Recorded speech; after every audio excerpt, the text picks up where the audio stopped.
Hello from Nova Scotia, Canada.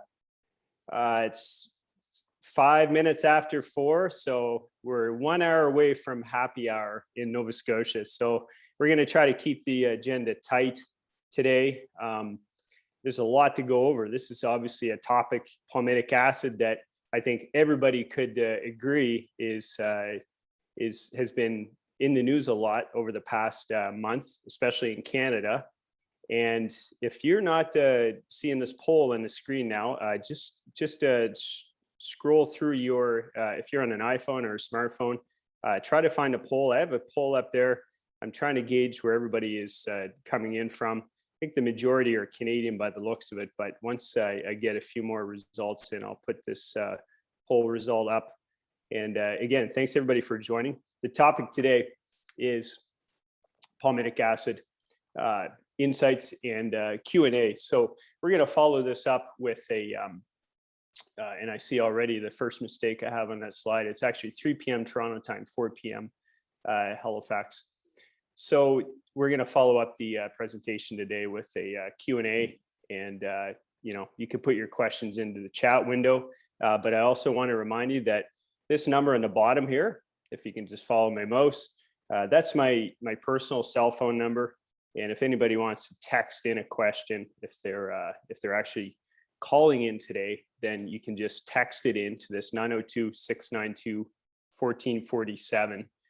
And if you want, after the presentation, you can reach me on my LinkedIn chat message window, and I'd be happy to have a conversation with you about anything you want to.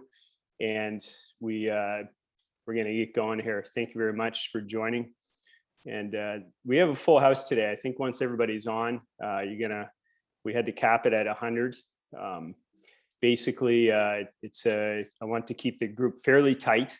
We primarily sent the invitation out to dairy producers in Western Canada in the prairies. And also we have, I also extended to some of my LinkedIn buddies out there. So anyways, the topics that we're going to go over today are, as you guys saw in the invite, it's a walkthrough. We're going to take you for a walk through a palm plantation.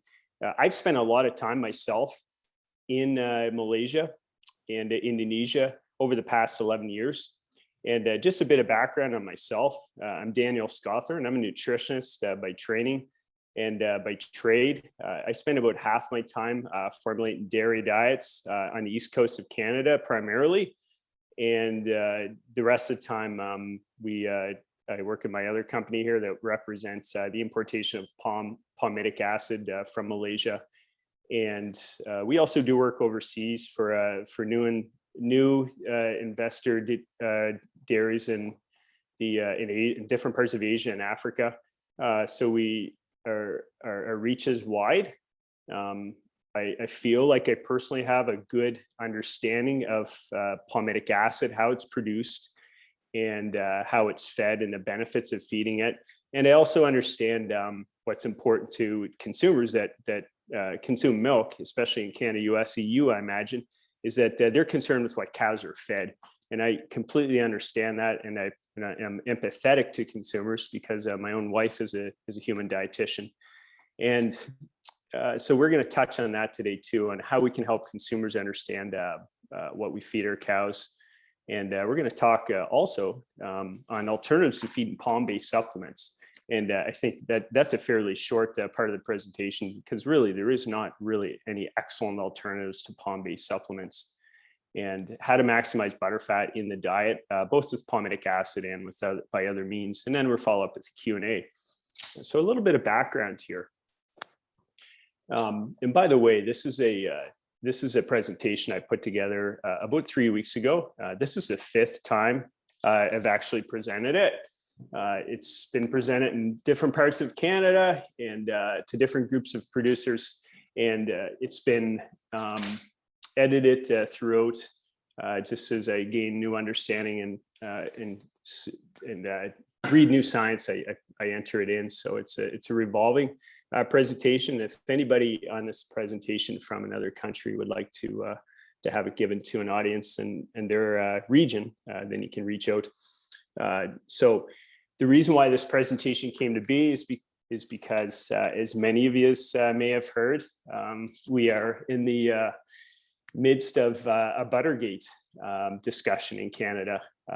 About 3 months ago, a blogger, a food blogger, that actually is from Dalhousie University here in Nova Scotia, put out the question to consumers: do you find your butter is harder this year than other years?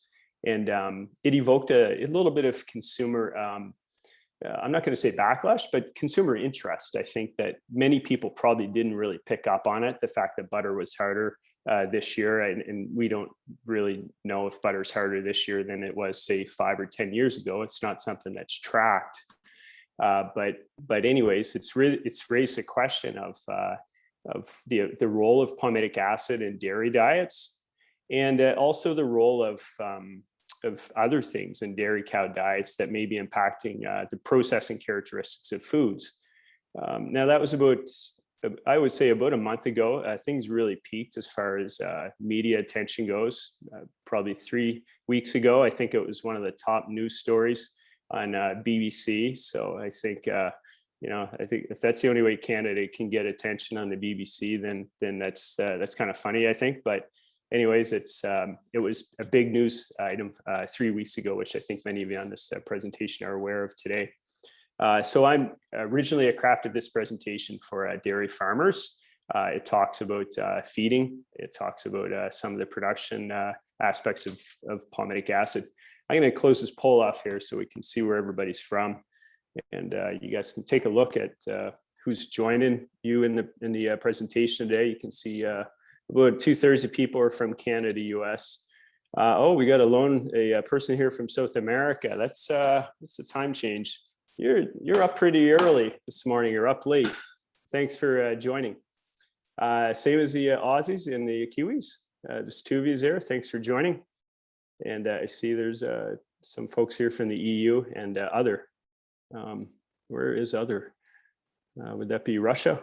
Or no, that would interesting. So there's the results here. Now, let's go back to 2014. Time magazine published a famous cover story, and it was Eat Butter. For as many of us can relate, especially in Canada and USA, we were told as children to eat. Now, not myself, I grew up in a dairy farm, but we were told as children to eat low-fat diets, eat margarine. It's healthier than butter. And as a result, we're very well aware of what happened in the 80s and 90s and 2000s when I think the consumption of margarine was quite high, and the consumption of processed carbohydrates is also quite high. We're in the midst of an obesity epidemic, and I think it's pretty fair to say that consumption of butter was nothing to do with that. So it's been recognized most recently as being a food that, when eaten or consumed in modest quantities, is part of a healthy diet. When this was published back in 2014, this was in the midst of butter gaining a lot of popularity in Canada and USA, and we're still seeing that today. The next slide here, you can see we have butter consumption over the year from 2005. And this, by the way, is Canadian butter production by year. This doesn't include the imports. So the amount of imports into Canada, as many of you know, would be minimal. But you can see that there's the butter consumption has been increasing in a linear manner. We don't have 2021 data here. We just have 2020 data. But I understand that butter consumption is still very good despite the Buttergate misinformation. So, and that's one thing I want to focus on today is the misinformation that has been shared on media, misunderstandings, incomplete stories, about how cows are fed. And I think it's us in the dairy industry, it's our, I think we have some responsibility in talking about this with consumers and with each other. So, okay, I see in the chat window, Neil, you clarified the UK is not the EU anymore. Thank you for clarifying that. And we also have somebody here from Egypt. So thank you. Now, what we see here is a beautiful photograph of a palm plantation. This is one that I personally took myself, I think about 5 or 6 years ago on one of my trips to Malaysia to visit our manufacturer. By the way, we represent Energizer RP10 in Canada and Enervive. Both of those are high palmitic acid fatty acids. Over the past 11 years, we've been importing to Canada primarily. And through that process, I've learned a lot about the production. So we're going to go through that now. These plantations, I think we have to help consumers understand that these are tree farms that are in place for 25 to 30 years. They are not crops like corn or soybeans where the land is plowed multiple times a year or tilled multiple times a year. These are plantations that stay in place for 25, 30 years. So it's certainly not something that, now you can see the vast amount of growth, organic matter, and these plantations are recognized as being a good carbon sink just because of this high amount of organic matter that's produced and decaying on the forest floor. Now, what we see here is I believe probably a 10 to 15-year-old palm tree. You can see here, the reason I know that is because it's got these fronds still on there. And as the tree gets older, it loses those fronds and it becomes more of a straighter, smoother tree trunk. The next slide here is just breaking down the geography of palm oil production. And we can see here that it's primarily in these orange areas here. These are the areas where palm trees can grow. The palm tree that's used in palm oil production is the African palm, and we're going to focus in here on this circle here that says Indonesia, where the vast majority of palm is produced in Malaysia. Now, our specific products and many of the feed products that we feed in the countries that our attendees are from today would be coming from primarily Malaysia and secondarily from Indonesia. You can see that Malaysia is made up, it's a peninsula connected to the mainland Thailand, and it also has an island on, there's also the island of Borneo. So throughout these two areas is palm plantations and production. And it's a very suitable climate for that. So we're going to talk about a bit about the farming of palm now. So again, the production cycle of palm tree is 25 to 30 years. These trees are in place for a long time. What we see in the foreground here is a brand new plantation, probably planted, I believe, that year. And then in the back of this photograph, we see a palm plantation that's roughly 15 to 20 years old, I believe. This would be a very typical rotation after palm trees are farmed for that 25 to 30 year period, and they're often rotated back into to palm at this point. Now, one thing I want to be clear about is that palm plantations are typically planted on existing palm plants that were previously palm plantations, or also in other agricultural crops that were, for example, rubber trees or grazing or whatnot. So many times palm trees or plantations are not established in what we would call like a rainforest because of Malaysia has regulations against further deforestation. And we're getting into that in a few minutes. Some of you may have actually been to a palm plantation. I see we have some people on here that are from companies that import palm products into the USA, and you may be well aware of this already. But what we have here is the palm trees are harvested multiple times a year, and these are what we call fresh fruit bunches, or FFBs. And typically 3 to 4 to 5 times a year is the harvest window. And then these are essentially, it's all done by hand. There's not a lot of automation in this. The only automation would be the pickup of these fresh fruit bunches. Now, inside those fresh fruit bunches are these little tiny fruits that contain the oil. Again, it's very much a hand harvested product or oil. It depends on a lot of human labor, and you can see that it's just the one of the videos I'm going to show you here in a moment. You're going to see just the degree of human labor that's involved, and the dependency that these countries have on the production of palm oil. So this is a video here. I'll see if we can. For anybody that's not been to a plantation, you can just take a. Okay, so what we have here is a Canadian guy. So like any Canadian guy, we're good at throwing bales of hay, but we're not that good at harvesting fresh fruit bunches off of a palm tree. So you can see, you look good at the beginning, this guy, but now he's struggling. Is he going to be able to do it? Yeah. Okay, there we go. Excellent. All right.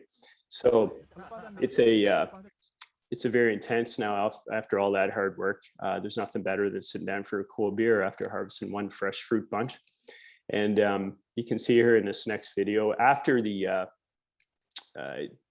fresh fruit bunches are picked up by these lorries, they're then brought into the collection area. And that collection area is often a palm crushing facility where the CPO, or the crude palm oil, is derived from the fresh fruit bunches. If you haven't noticed already, you can see just the number of people that are involved in this industry. It's very laborious. Not a lot of use of machinery. Even when it comes to fertilization and stuff like that. Like, I noticed there's a lot of folks out there hand fertilizing the trees and things like that. So now this chart here is going to show just broadly what's happening when we're going to start up here. This is the supply chain of palm oil. Now it's harvested as in what I showed you in those previous slides. And then it's trucked off to the mill where it's crushed into crude palm oil. And then it's either exported to another place for further processing, fractionation. So this process here is what we call oleochemical. All right. And essentially crude palm oil is split into stearin and olein. This chart has somewhat of an error. It's not quite 80% olein. Now, one of the first points that we have to help consumers understand is that we do not feed crude palm oil. We do not feed palm oil to cows. I'll say it again. We do not feed palm oil to cows. Palm oil is for humans.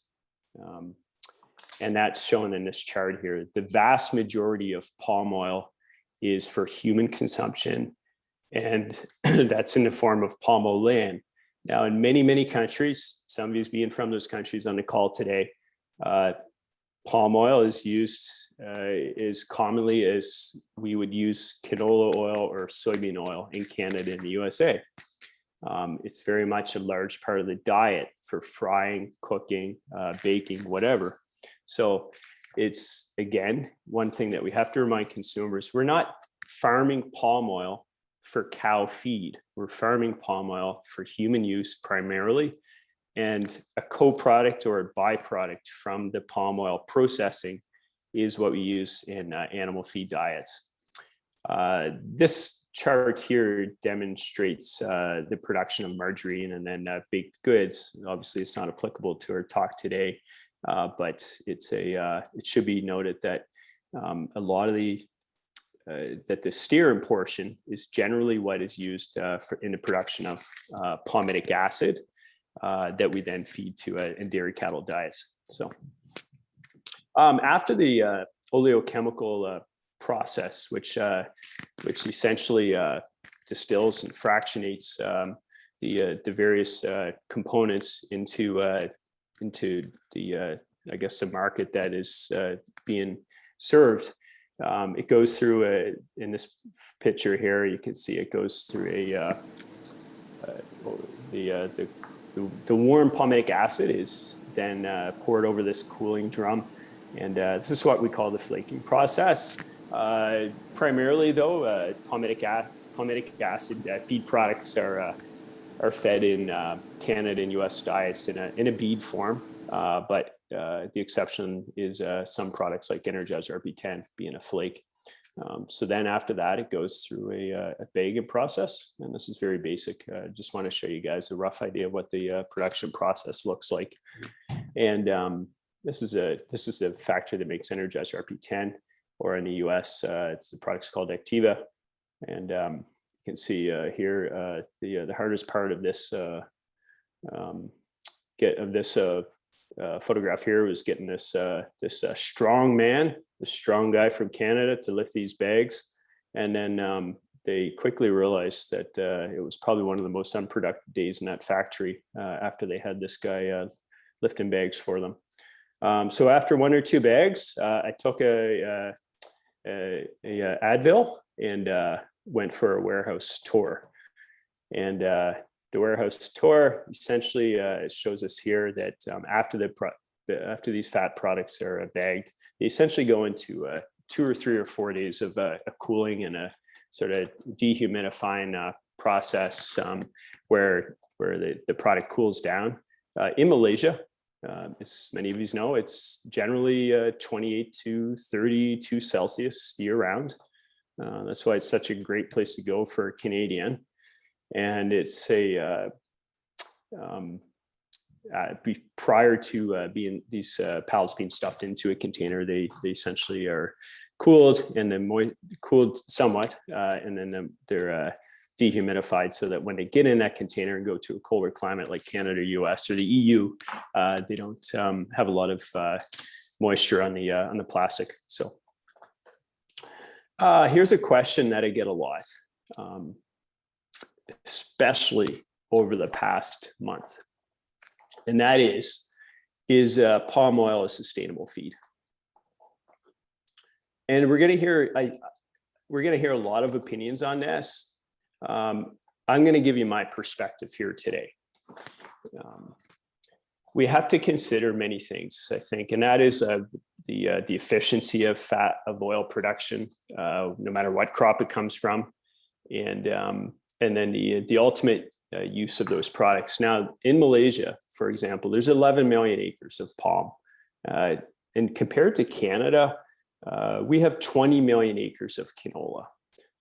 So just in Canada alone, we have almost twice the acreage of canola. However, the production capacity of palm oil on an acre of land far exceeds any of the oil seeds that we would have in Canada or the US, mainly being canola or soybean. Now, 45 million acres of Malaysia, or over half, is forest, parks, wildlife, and nature reserves. And as I indicated earlier, the Malaysians have that goal of maintaining that forest because they recognize the importance of it. Expansion of the palm plantations are usually on idle land, and as I said before, it may be a replacement of other crops, for example, grasslands or rubber trees. Another fact about palm oil is that we get, and this is probably facts that you've heard before, but we really have to think about this. So palm oil can produce 10 times the amount of oil yield of compared to soy per acre. All right. And notably, the feeds that we use to make the feeds that we use, that we make, are made from the byproducts of the palm oil production cycle and the oleochemical cycle. These are not, palm is not grown for animal feed. It's grown for human feed. And we simply use the byproducts from this process. Now, if we don't use it for feed, ultimately it would be used for something else, but more likely it would be used for example, energy production or just some other industrial use. Now, generally, as a thumb rule, when you do the mathematics on how much, for example, RP10, which is Energizer RP10, palmitic acid, we get about 6 bags per 2 tons of oil per acre. An acre of palm plantation produces about 2 tons of oil per year. So when you work with the mathematics on it, we're left with about 6 bags of Energizer RP10. And you could insert any other product, high palmitic acid product, into that. So the company we source from is a member of the RSPO. And RSPO is something I'll just touch on very briefly, but that's an organization that regulates that member organizations follow a set of guidelines pertaining to sustainability and harvest techniques, growing techniques, and labor force techniques. So RSPO is an interesting program, and it's used by a lot of the companies in the world that source palm or palm derivatives. So, for example, Procter & Gamble. Roughly, the land usage efficiency, palm oil is using about 7% of the total land that's used for oil seeds in the world. You can see soybean and other crops vastly outweigh the amount of land that palm oil is using. So I'll say this out loud. I mean, there's no crop in the world that doesn't use resources. And I think that's fair to say. But what we have to be concerned about is what crops we're going to focus on for food production. In my mind, the heavier production crops, the crops that give more yield per acre, should they not be the ones that we focus on for oil production? This is not saying that soybean and canola don't have a use in diets or in the production, because they also are significant contributors of protein production for human diets and also for cattle diets. But what I think we have to consider is if we're sitting here in a first world country, and we're here where I live, all I can see is farmland that was once forest. And I think it's hypocritical for us to say that we should be not growing oil palm while right in front of us we see canola and soybean fields. That's some food for thought, and I'd love to hear people's perspectives in the chat window. Feel free to type in a comment or a question. Burkhan asked a question: when is the harvest time in Malaysia or in Indonesia? Well, the harvest time there's not a particular time of the year where it's harvested. I think what they do is there tends to be times of the year where it yields more than other times of the year, obviously right after the rainy season. But this is a crop that they continuously harvest 3, 4, 5 times a year. So, which differs from canola and soybean, obviously, which is harvested typically once a year. Here's an interesting slide. It's the annual yields of different vegetable oils. And you can see that there's the amount of palm oil that comes per acre is, per tons per hectare, vastly outweighs any of these other oilseed crops. So now, once again, a lot of the production of palm oil is going into human foods. You can see this vast list of really yummy foods here, like biscuits, cakes, chips, chocolate, ice cream, margarine, gross, mayonnaise, pastry, snacks, yummy. Yeah, look at all those good foods. This is all primarily tasty foods I try to not let my children eat, but there's a lot of food production come from palm oil. And you can see over here on the right side, there's a small portion of the palm oil derivatives that go into animal feed. And these are fractions that we've obviously been feeding for anywhere from 30 to 35 years ago, these calcium salts of PFADs, to more recently over the past 10 to 15 years, products like these high concentration palmitic fatty acids. So we're getting into that in a few more minutes. Yeah.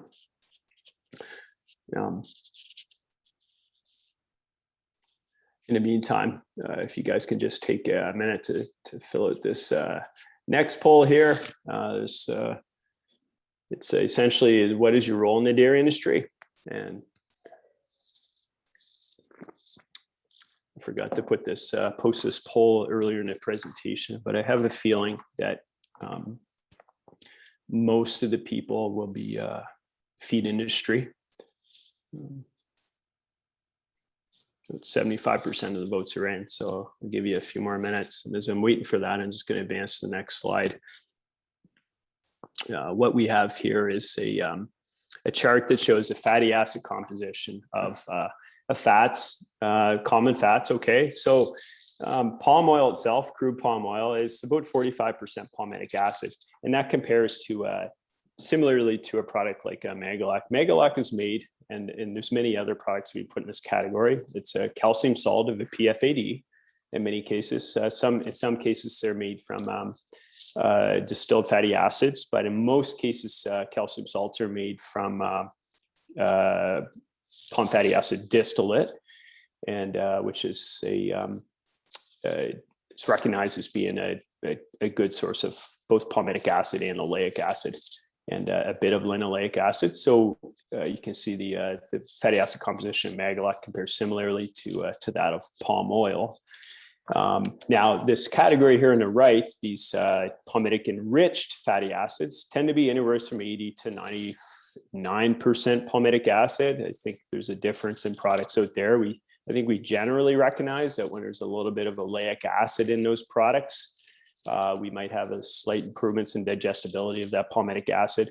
And we'll talk about that in a few minutes. This is by no means a talk about oleic acid benefits or anything like that. I want to focus primarily on palmitic acid.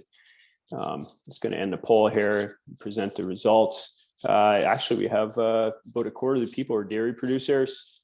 Thank you for joining. And then we have about 2/3 of the people here coming from feed industry nutritional advisors. We have no bankers here. Oops. And other. Okay. If you guys are pig or chicken farmers, you're in the wrong talk today. So, but I hope you're enjoying it. Now, this, when we talk about palm, products that include palm, and this is going back to what's going on in Canada now.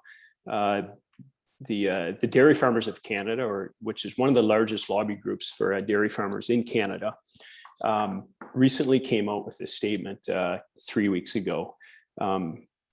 Due to the media attention from Buttergate, they took the bold step, and I would say very bold step, of asking dairy farmers in Canada to consider alternatives to palm. And you can go on the Dairy Farmers of Canada website and see that statement. Many of you may be familiar with that statement already. So 3 weeks ago, our industry was in a little bit of a tailspin. We asked ourselves as nutritionists, well, what other options are there? There really is no alternatives to palm. I think everybody can pretty much agree with that it's going to be very difficult to replace palmitic acid or palm-derived fats in cattle diets, especially. And this affects products like Energizer RP10, Enervive, Jeffo Dairy Fat, Adipalm. These are all very popular Canadian products. Palmit 80, which is a very popular product in the USA. Silver Prills, many other products would be affected by this in Canada. And then blends, there's not many blends available in Canada at this point, but we have a couple coming out very soon called Olay and Olay salts. And those are blends of palmitic and oleic acid. And then it also impacts possibly even calcium salts like Magalac, Inertia, NutriCore 88, any of the products, any of the calcium salt products made in the USA could be potentially impacted by this statement that DFC came out with. And again, this is a voluntary statement they put out, but essentially they requested farmers to look for alternatives. And in the meantime, they put together this panel of scientists and I believe primarily scientists to assess all the data on how palmitic acid or palm feeding affects the processing characteristics of butter. So it's a bit of the background. So it can impact Canada's dairy nutrition quite heavily, depending on what this panel sort of comes up with. Now, I should note that CFIA is our main body in Canada that administers registration for feed ingredients and approvals. And all of those products in the previous slide are approved by the Canadian Food Inspection Agency. And many of you know on this call that the CFIA is one of the strictest groups in the world when it comes to feed registration and safety. So let's get into feeding cattle here. All right. So how does C16 affect cow performance? We all know this. This is a study that's currently under review for, I believe, publication in the Journal of Dairy Science, but it's based on an abstract that came out from the lab the work by Netto and D'Souza and Locke that was presented at ADSA back in 2019. A beautiful little meta-analysis on how C16 affects cow performance. And I think in general, we all know this, that it's got some modest, small to minor increases in milk production when we feed palmitic acid to cattle. These 20 studies on average, we got 1.5 or 3.3 pounds more milk production per cow per day when palmitic acid was fed. A really good improvement in fat-corrected milk, over 5 pounds, 2.4 kgs. And also a really good improvement in energy-corrected milk. So I think it's fair to say it increases fat percent, it increases milk volume, and overall 300 grams. These are Canadian numbers, but say, for example, for feeding 300 grams, I think it's fair to say that we're going to have about a 80 to 100 grams improvement in milk fat production per cow. So I'd love to hear your feedback in the chat window on that statement. But that's generally when fats are fed to an average days of milk, say 150 to 170 Holstein herd with decent management. I think that's a response. The other way I put this, the other way I say is that a 25 kg bag or a 55 pound bag of fat is generally going to get you about 8 kgs more butterfat in the bulk tank. So if you feed 10 bags a day to a mid-sized herd, then you're going to essentially have about 80 kgs more butterfat in that bulk tank. So anecdotally, I think we recognize this in our industry that there's some modest improvements in conception, perhaps body condition score 2, especially if those products contain some modest amounts of oleic acid. Yeah. The role of a cow, the cow's job in life, the reason why cows produce milk, just like any mammal, is to feed its young. That milk has to be synthesized in a manner that that milk fat has to be in a form that flows through the teat canal into the suckling calf's mouth. The reason why I'm stating it this way is because there's been a lot of discussion on how feeding palmitic acid affects butter hardness, but it's a very uneducated statement, I think, to say that the cow is not going to adjust her fatty acid profile so that milk maintains plasticity or fluidity, so that it comes out of the cow's teat into that calf's mouth. And she does that in many different ways. Milk fat primarily is composed of, you see here, palmitic acid and oleic acid. Now, all these fatty acids in the green here are formed de novo, or from the cow, and that is primarily fatty acids from C4 up to C14. And the red bars here, the palmitic and palmitic oleic, can be formed from both. That can be from uptake of preformed fatty acids, so in other words, dietary, and but also from mobilization of body fat. Now, the cow is going to do a good job of maintaining fluidity of that butter fat. So if there's an increase in the amount of palmitic acid content in that milk fat, generally some of these other saturated fatty acids will go down. We'll show you that in a moment. This is from a presentation that Adam Locke did about 3 weeks ago. And I just cut and pasted this slide because it's such a good, simple representation of fatty acids. So the vast majority of fatty acids, again, are palmitic and oleic acid in that milk fat, and oleic being unsaturated and palmitic being saturated. So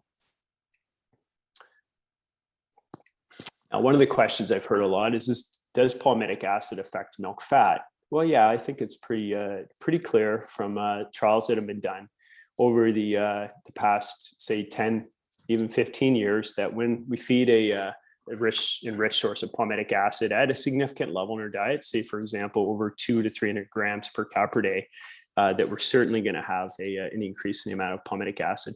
Again, this is from this work from Netto, D'Souza, and Locke that's going to be published, I think, in Journal of Dairy Science, but it's based on their abstract from 2019. And generally, when we feed palmitic acid, I want to just highlight here, this meta-analysis has treatments of control, which were basically cows fed very little supplemental fats, a mix treatment. These are treatments that contain calcium salts or another blend, like, for example, like a blend of stearic and palmitic and oleic, typical of like the energy booster, for example. And then palmitic acid enriched diets. So now generally, to summarize this chart briefly, when we feed higher amounts of palmitic acid to a cow, we see these lower chain fatty acids, these C6 through C14, generally decreasing. And then the C16, as we feed in these control diets, for around 32% in the milk, and we can see that in these other diets here, these mixed fatty acid diets, there's a slight increase in C16, probably because there's not a lot of C16 in some of these mixed fatty acids. But when you feed heavy amounts of palmitic acid, you can see we get in these mid to high 30s for palmitic acid. So I think it's pretty clear that when we feed palmitic acid, it does tend to increase the C16 content of milk. But there is no or very limited. I did find a couple of trials where we had like N equals 6 cows or something like that, where there was some data that showed this hardening of butter when it was higher in C16, the diets. But there's not a lot of good data that really says that how this affects butter hardness. So the question is, what factors do increase C16 in milk? We do have some people on the meeting here today from the EU, maybe from Holland. And I think that probably if we're looking at for data on how C16 is impacted in milk fat, all we have to do is call our friends in Holland, because they've been through this since 2017, I believe, where they're being closely scrutinized for the amount of palmitic acid in the milk fat. Grass-based diets typically will increase palmitic acid content in the milk fat.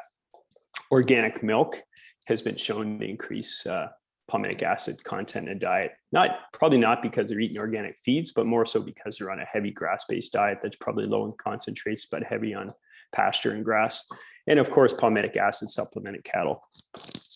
We get a decrease from feeding in palmitic acid content by feeding extremely low fat diets, which are hard to find in North America based situations, because a lot of our byproducts contain, for example, corn distillers, wet brewers grain, many, even our grains, corn, for example, corn silage, high moisture corn, they all contain some fairly some fairly moderate levels of fatty acids. So we tend to get some palmitic acid that's produced in the mammary gland from that. And then low forage, high grain diets. So it's hard to decrease palmitic acid content in a diet beyond essentially avoiding heavy amounts of palmitic acid. And that's supposing palmitic acid has much of an impact on processing qualities of milk, which data is certainly lacking. So what does affect butter hardness? I'm certainly not a processor. I'm not I've only made butter a few times.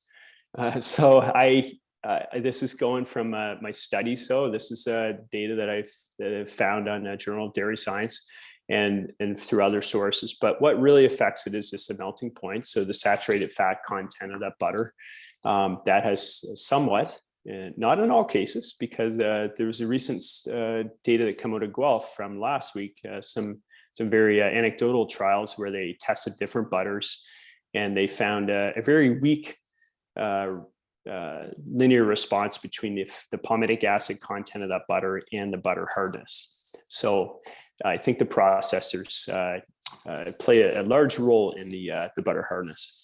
The storage temperature, well, right? I mean, we all know that in Canada and northern US and the EU and many other parts of the world, that when the temperatures are cold outside and our house is cool, obviously our butter is going to be harder. So when we take butter out of the fridge, it's obviously hard. And when we keep butter on a wall, in a cupboard on a wall, then it's obviously going to be very hard too if it's cold outside. And I tell you, in most cases, butter in our house, where we keep the temperature around 19 Celsius, unless my mother's here, then somehow that temperature creeps up to about 25 Celsius when I'm not looking. We tend to have our fairly hard butter in our house. Do we mind that? No, I don't care if the butter's hard. I actually enjoy hard butter on a piece of white bread. I like the taste of hard butter myself, rather than that soft butter that sort of melts over the toast. So there's many things. The cream aging temperature affects butter hardness. The cream churn agitation speed affects butter hardness. There's many factors that affect butter hardness that are out of the hands of the dairy farmer. Now, if we start breaking down and looking closer at diets that contain C16,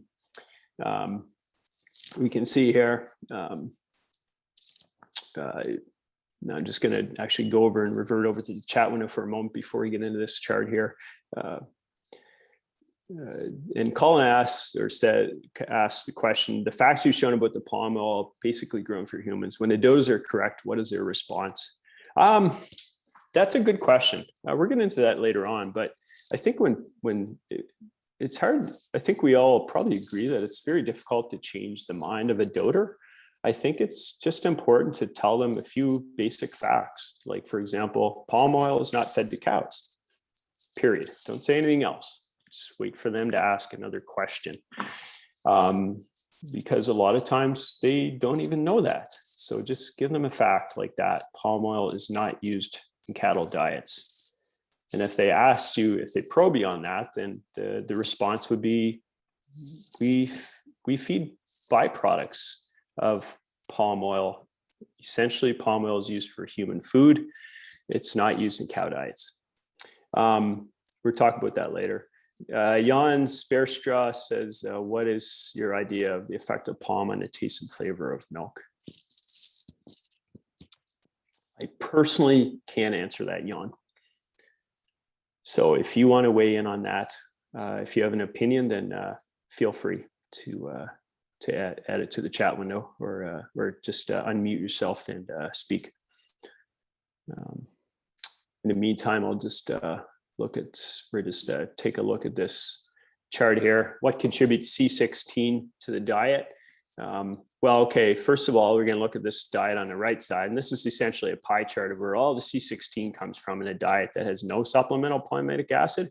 And we can see there's a whole bunch of C16 that's coming in from essentially corn and grass. You can see this 1C is a first cut grass. This 3C is a a third cut grass. CS is corn silage. You can see the vast majority of non-supplemented palmitic acid is coming from forages and corn-based grains, tiny minute amounts from canola meal, and a few other things there.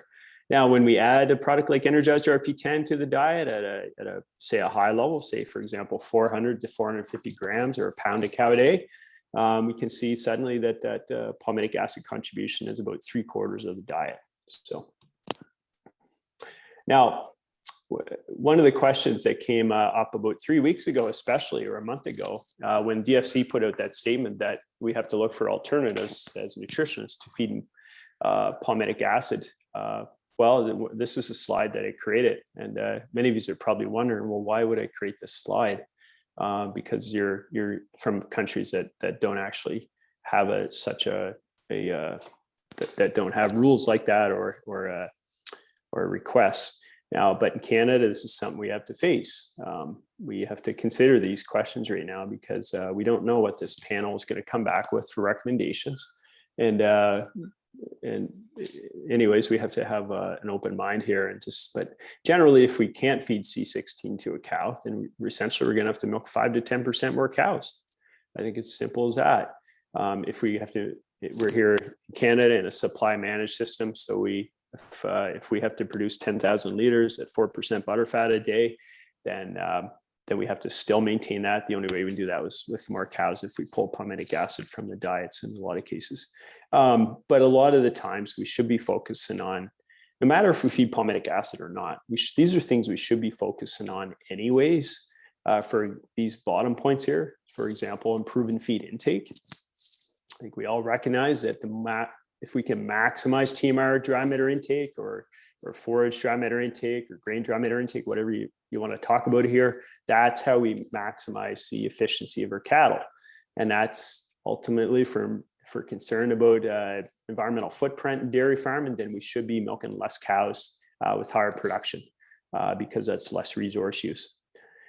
Even my 11-year-old son said to me 3 weeks ago, why would they ever ban fat in the diet of cattle, Dad? Like, how is that going to help the environment? Because all these farmers now are going to have to grow 10% more haylage and corn silage. It just doesn't make sense, even to an 11-year-old. So it's just an example of social media overriding practical methods of feeding our cattle. Now, clearly, we should always be maximizing diet energy intake. We should always, typically, if you're in an area where starch is the ideal source of energy, like on the east coast here of Canada and US, or in the middle of US and Canada, where starch is typically the cheapest form of calories, we should generally be maximizing that to a healthy limit, of course, and that's up for debate what a healthy limit of starch is. But I'm going to say we should be maximizing it at 25 to 28% starch. If we're in a region that's not a high, where there's a lot of byproducts available, for example, Western US, Western Canada, where we can feed heavier amounts of whey, soy hulls, pulp, things like that, then we want to try to maximize NFC by other means, for example, soluble fiber and sugar.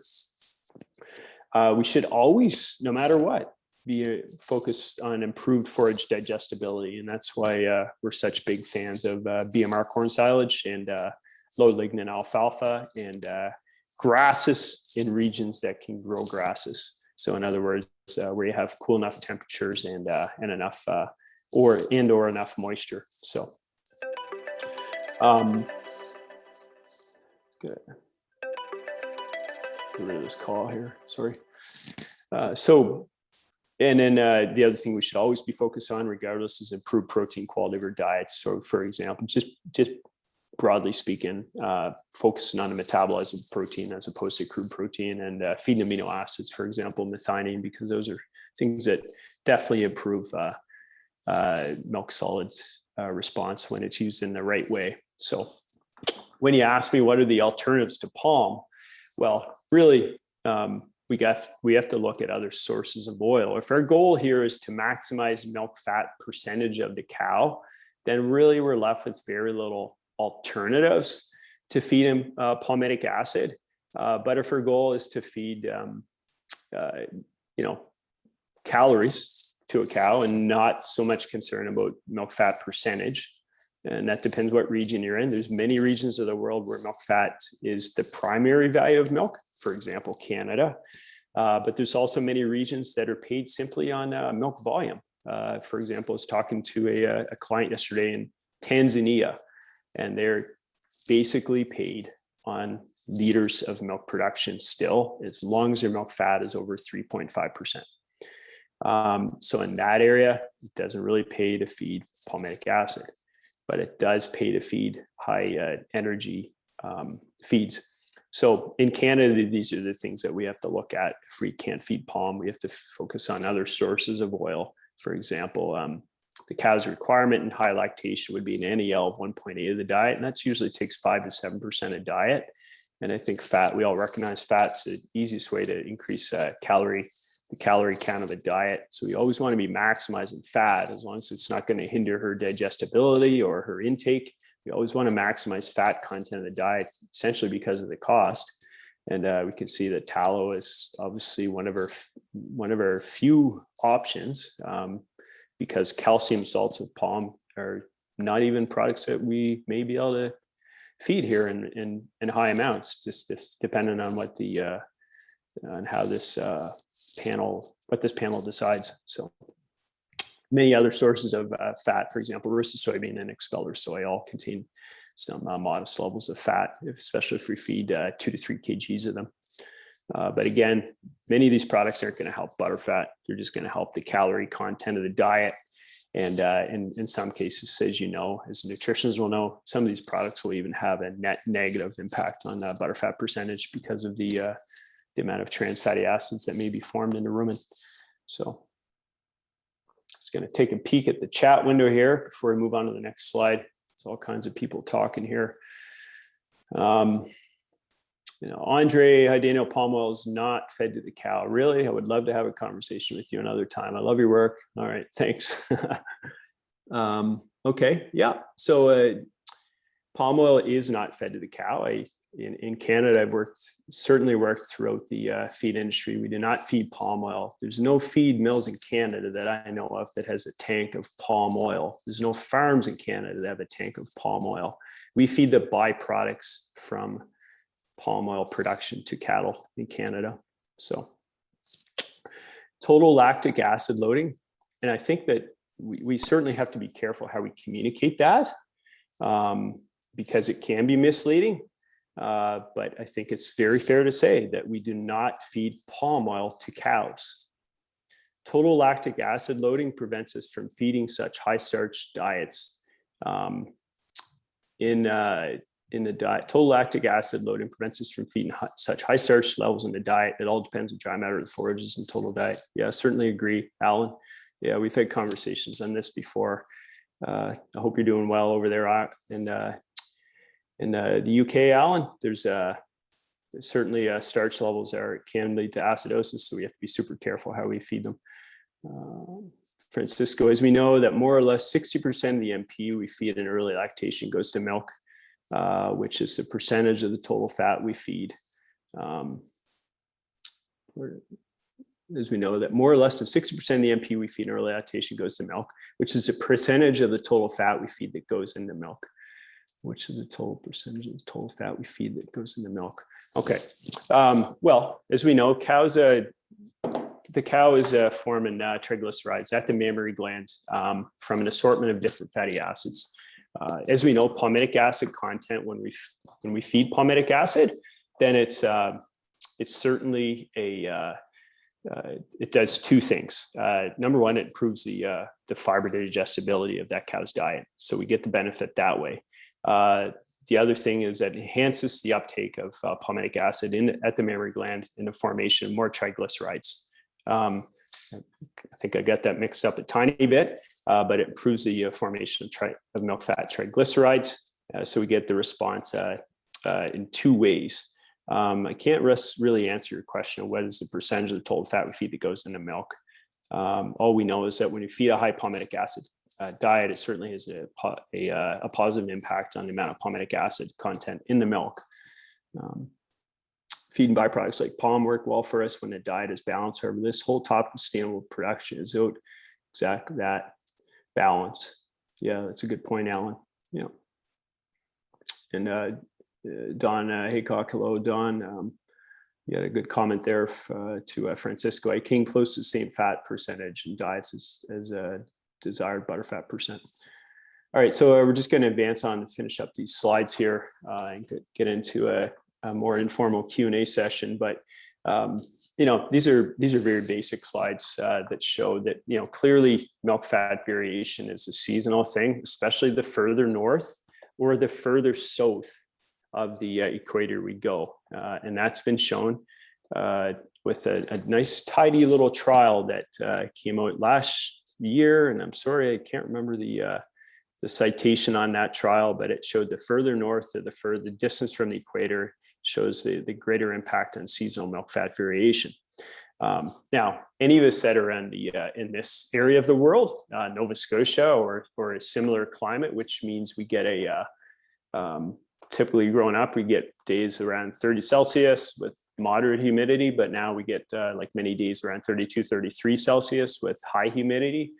So we're often running that temperature humidity index tightrope for a greater part of the year. And I think clearly the best way to maintain milk fat through the hot season is with good ventilation. Number one, is there anything that can be done to maintain milk fat on herds with modest heat stress? It's to have excellent ventilation, and that's cooling and also misting or sprinkling by the use of fans, either overhead or direct drive. It's obviously been getting a lot of attention over the past decade because we recognize that the thermal neutral zone of a Holstein cow is often exceeded in many of the countries where we're now dairy farming. So now there's again, this is very basic nutrition, but you know, the strategies that we got to look at to improve butterfat are just you know, going back to the basics. These are things we talked about 10 years ago when we first 15 or 20 years ago when we first started to recognize the trans fatty acid theory of milk fat depression. And that's basically that we have to maximize fiber intake so that we maintain a good rumen pH. And we do that by good feeding habits, adequate amounts of NDF and particle size in that diet, and then excellent forage quality. That's going to maximize a good fiber intake. And when I say a good fiber intake, and this is debatable, I mean a forage intake of around 15 to 17 kgs of dry matter if you're in an area that has plentiful amounts of forage. In other areas where you feed a lot of byproducts for NDF or fiber, then that means still maintaining a high pounds or kilograms of NDF intake per cow. Still, no matter what, we have to limit these dietary antagonists like high oil distiller grains or different oily feeds like soybeans. Limit the unsaturated component fats, for especially the triple bond fatty acids like C18-3 and even C18-2, because those have a very detrimental impact on the production of trans fatty acids in the rumen, and then subsequent milk fat depression because of a reduction in de novo fatty acid synthesis. And then the use where possible of these dietary promoters, for example, Energizer RP10 or any of the other enriched palmitic acid ingredients. You can see I'm doing a little tiny bit of advertising today, but I'm trying to be fairly open-minded here in the presentation. The use of buffers. When we try to look at other additives that help milk fat, I think many of you on this call recognize that there is a whole plethora of ingredients that you would recommend, or additives that help butterfat. And go ahead and put them in the chat window if you think that I'm not addressing it. I'm open to hearing what you think, but I think, as we can probably all agree, that you know, modest to heavy use of buffers, sodium bicarbonate or sodium sesquinate, or even potassium carbonate, especially during heat stress, trying to keep that DCAD relatively high, especially in a time of heat stress, is probably one of the best things we can do, apart from maintaining adequate rumen function with the right amount of NDF and the right kind of NDF. That's NDF, I think, is probably the most important thing to maintain a milk fat. And after that, we can do it with, we can assist a little bit with additives, for example, buffers. And, you know, it's awesome now. We have many of our herds now have rumination monitoring. So it's really neat to see the impact of different forage types on rumination and how that can play a good role in maintaining butterfat percent. There's many different yeast products. I don't want to weigh too heavily in on this today, but you know, the benefit of yeast is that generally we get some small improvements in intake, and then improvement in intake is ultimately an improvement in feed efficiency, which is more butterfat or milk solids of some type. And then one of the things I'm playing with a lot, I've been playing with this a lot for 10 years because I still consider myself amateur with amino acid formulation, is the use of rumen protected methionine. And I have some favorite products out there. Unfortunately, they come with a lot of sticker shock though. So depending on your milk market that you're in, they may or may not pay, but at certain times in Canada, they can certainly help improve the milk check because we see a good improvement with milk protein and milk fat percentage. So, and I'm going to conclude this the formal part of this presentation with a really cool message that one of my customers posted on Facebook way back on February 24th. And this is Lori Veru. She's from a farm called Sunny Point Farms. And this is one of the highest production herds, especially in the east coast of Canada. And this is right at the midst of Buttergate, when butter was getting a lot of media attention. And she said, do you feed your cows palm oil? And she says this topic is quite popular right now with regards to butter and the melting point of butter. And what she did is she took the whole diet of one cow. This is a diet that I formulate for them. And she took it, weighed it all out, and put it on a tablecloth right in front of the cows. And I thought that was such a cool way to show consumers what our cows eat. And in my opinion, I don't know if there's anything that we should shy away from on this tablecloth from telling consumers. I mean, look at these nutrients here. I mean, why not showed it from the rafters about how well we feed cows? And why not tell them how, in the meantime, how comfortable these cows are? I mean, look at the fans over their backs. And this is a farm that's on deep bedded sand. So I think we have to do a good job in our industry of bragging about how well we treat our girls, our ladies. They're fed all these nutritions and ingredients. She got a lot of good feedback. She also got some negative, some naysayers in the industry. And this is but I personally think this is an excellent way to demonstrate good management to consumers. So, yeah, that's a formal part of the presentation, and I'll conclude it there. A little bit on palmitic acid production, palm plantation, how it's grown. A little bit about how the impact of palmitic acid on cow production and whatnot. So I'm open to questions, and I'm open to people turning their mic on and unmuting themselves so that we can hear your questions over the speaker. Okay, so.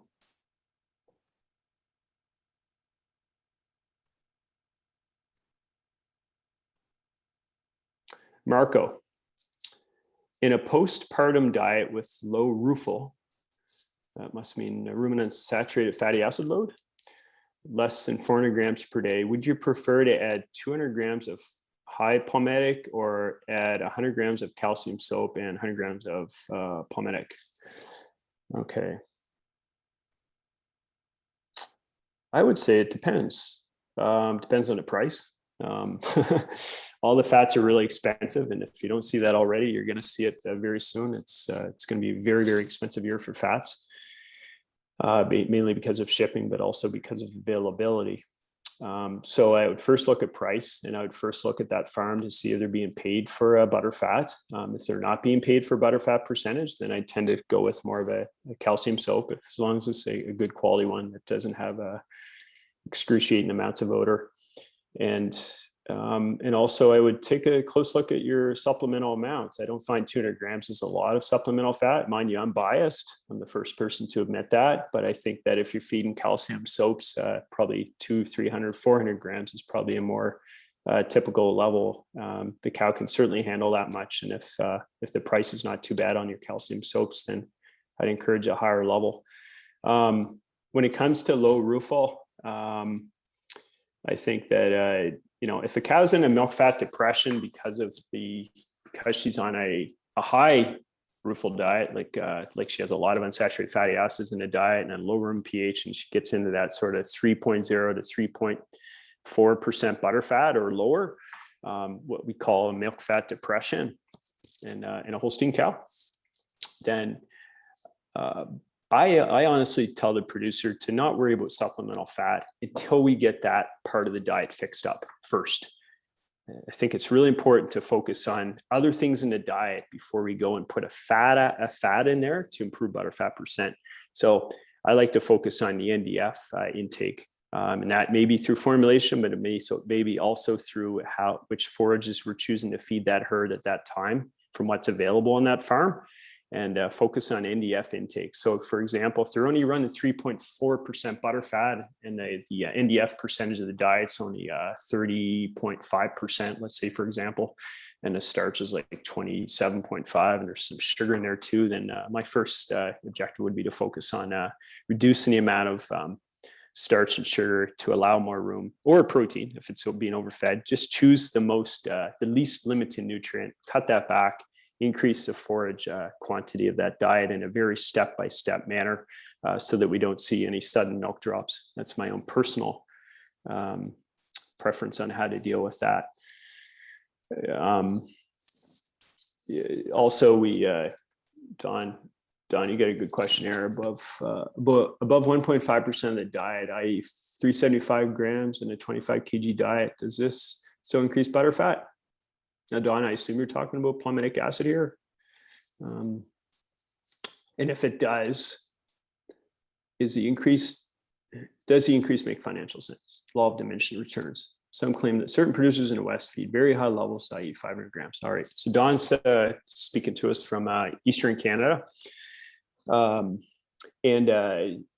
I think it's pretty clear that the response to palmitic acid, as long as it's in a good form, the prills are very small or just medium-sized prills or a flake, like a good flake like Energizer, as long as it's a good form of fat, then I think the response is going to be fairly linear on butterfat to at least 500 grams, if not 600 grams. And that's anecdotal, but it's also shown by some research by Mosley. I think I might have shown you a slide earlier where they fed a diet was 500 grams, 1,000 grams, or 1,500 grams. And the maximum benefit was 500 grams. At 1,000 and 1,500 grams, it definitely plateaued and went down. So it's I think that you definitely get a return at 500 grams in a fairly linear response. But beyond that, I don't know. I think it depends on the farm. Yeah, we can provide a recording. You just have to contact me. Mohammed asked, when can we use calcium soap and when can we use fractionated fat? And you're going to have to elaborate on your question a little bit more, Mohammed.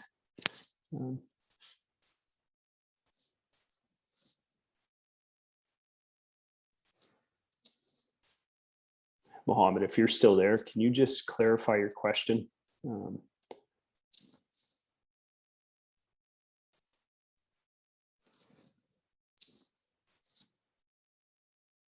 Now, Aaron, are you, if you're on here still, I believe you had, did you have any questions? I think you may have had a question.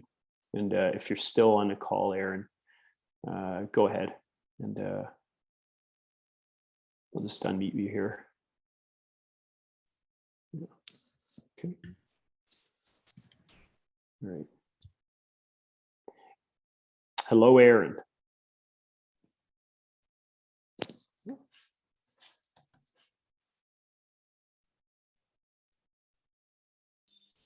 Okay.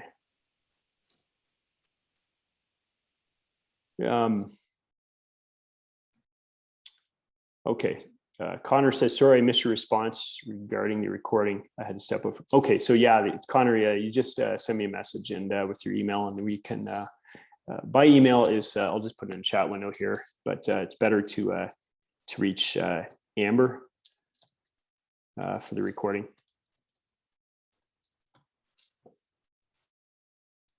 Amber at scothornnutrition.com. Amber's our a nutritionist that works out of Prince Edward Island in New Brunswick. Okay, so Mohammed clarified your question. What part of the life do we use these fats? Okay, well, essentially, it doesn't really, the price of these fats, I mean, it doesn't really allow the use of them in a heifer growing replacement diet, or even a faraway dry cow diet. But there is certainly some benefits we're picking up on as to feeding oleic acid to close-up dry cows. Some benefits on early lactation milk yield. So if you can find yourself a good source of oleic acid, then that's something to use. But certainly, whether or not the decision to use a fat in a lactation diet is going to depend on a couple things: the price of the fat and the purpose. So if the purpose is to essentially increase calorie content of that diet and not necessarily increase butterfat, then a calcium salt would probably be my first choice. So Stellian from Italy is wondering, without palm oil byproducts for energy, reaching that 1.8 mid-cal NEL with that moderately high intake of 26 kgs, especially during heat stress, is the food industry ready for 10% less milk volume and 10 to 15% milk price increment overnight? Yeah, well,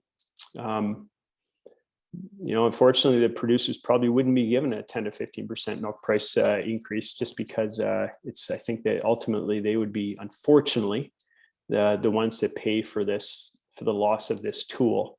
And that's part of why I am so concerned about this, because my own family is dairy farmers. I'm from a dairy farm, and I make a living off dairy farmers. So it's emotional. It bugs me that it would even be on the table taking such a good tool away from our dairy industry here in Canada. And I hope that you people in other countries that are on this call don't have to go through the same thing we are now.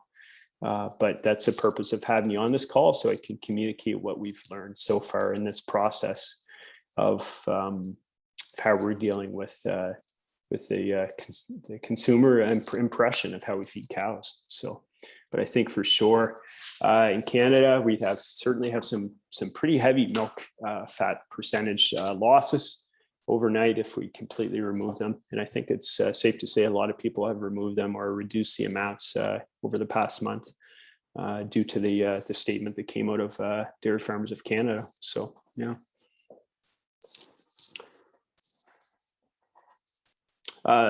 Stallion, I'd be interested in knowing what you guys feed in your region for fats. Like what category of fats do you guys feed? What's common in that region? So.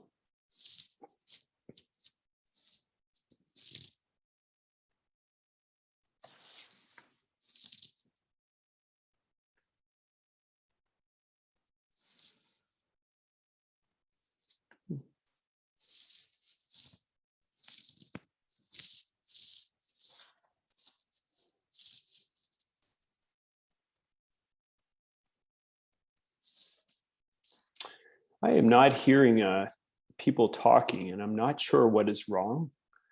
But if you are trying to talk, just make sure you unmute your mic before you comment. So.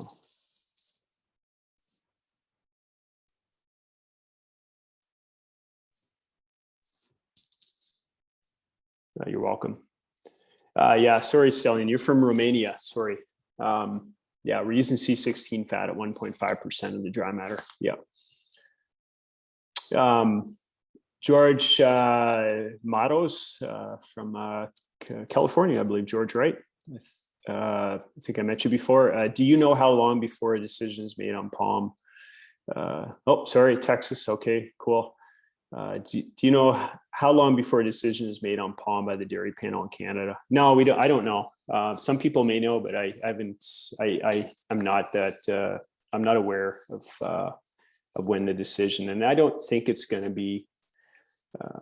I'm in close communication with DSC just because they value my knowledge around it, but it seems like if there is a response from this panel that it may be in a state, it may come out in different phases. They may introduce some of this information, some of the research initial findings, and then they're probably, I'm sure they're going to have to do further research to better answer any questions that are out there, because there certainly is not enough research right now that would say that these palm fats, these different types of palm fats, are having an impact on butter hardness or processing qualities of any of the dairy products that we consume that have heavy amounts of fat, for example, ice cream and butter. So I don't know.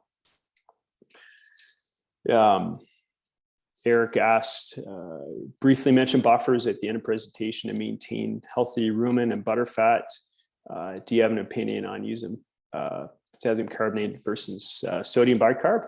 Yeah, I think anybody in the feed industry knows here that the price of sodium bicarbonate generally makes it our preference to use bicarb, because in some cases it's 2 to 3-fold cheaper than sodium bicarbonate. And so first, I think we should use sodium bicarbonate to increase DCAD up to a safe level of sodium, a maximum safe level of sodium. And that depends where you're at. If you're in a super heat stress area, like when I traveled to Vietnam and worked on diets there, very bad heat stress during some times of the year. And it's not uncommon to have 0.6 to 0.7% sodium in a diet and still not see a lot of loose manure as a result. But I think in some areas there may be problems feeding that level of sodium. So in that, once we exceed the safe level of sodium bicarbonate, potassium carbonate becomes a really good choice, unless we're in an area with very low potassium forages, or for example, like for feeding our cows, heavy amounts of straw, byproducts, or corn silage, which are all low in potassium. Then we may have to consider potassium carbonate to get that K up to what we consider a nice level, which is generally 1.4 to 1.5% of the diet. And every nutritionist opinion may have a different opinion on that, but I think the first goal is to maximize DCAD during heat stress. The rest of the year, I don't think it matters. In Canada in the winter, I don't think DCAD really plays a big role, but the rest of the year it does. So. All right.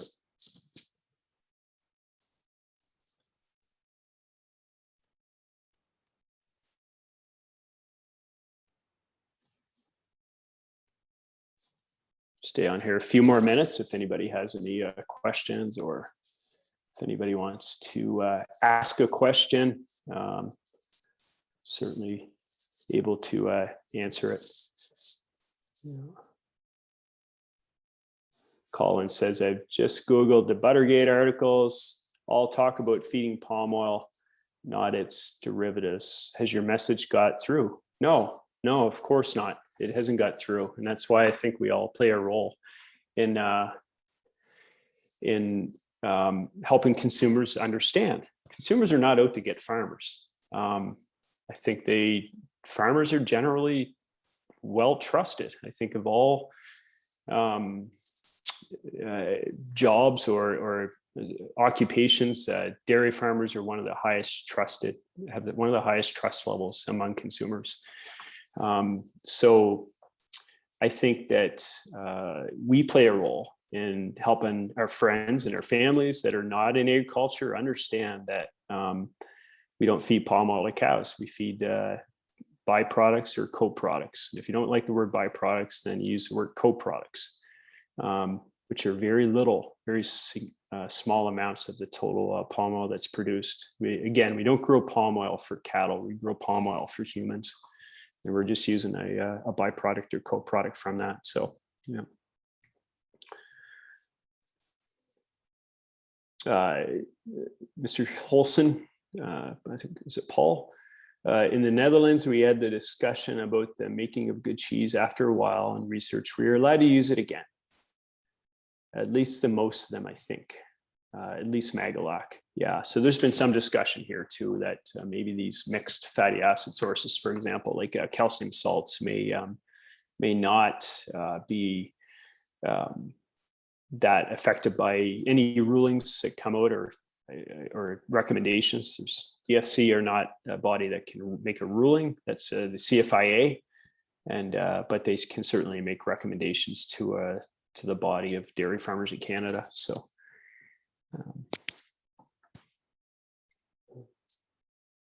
Yeah.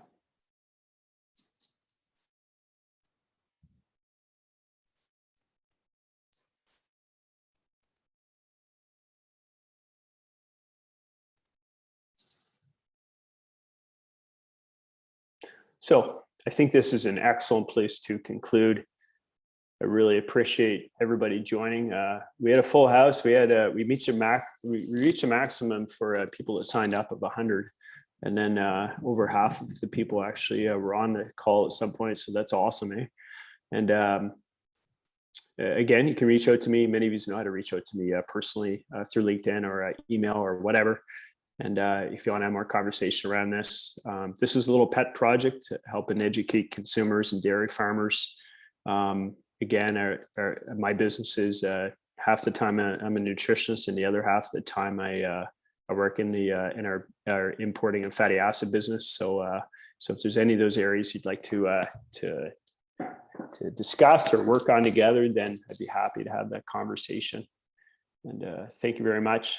And I'm just going to conclude the slideshow now. And again, there is a recording available. Just reach out to me if you'd like to be put onto that email.